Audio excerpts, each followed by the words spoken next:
And it was probably 4 years later before I read a Smith Wigglesworth book. And Smith Wigglesworth, he used to see a lot of miracles happen, and he would, at his meetings, he says, the very first person that comes up here on the stage will be healed of whatever you have.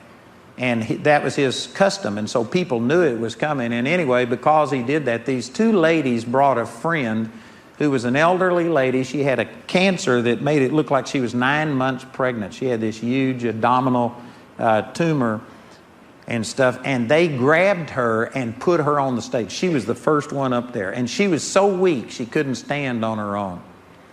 And so Smith, he just looked at her and he said, let her go.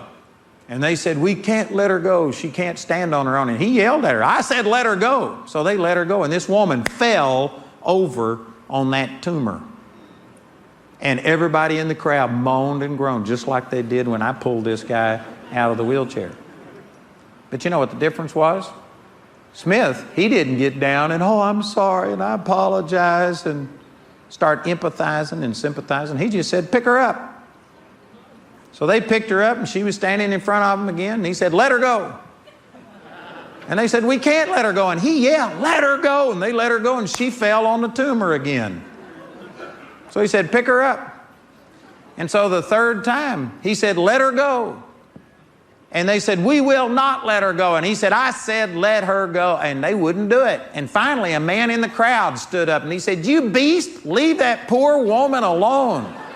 And he yelled at the guy, and he says, you mind your business. I know my business. And he said, you let her go. And they let her go, and that tumor fell out on the stage, and she walked out healed.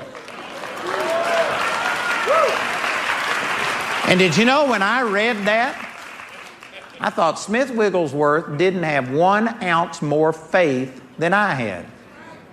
You know what the difference was? He had less unbelief.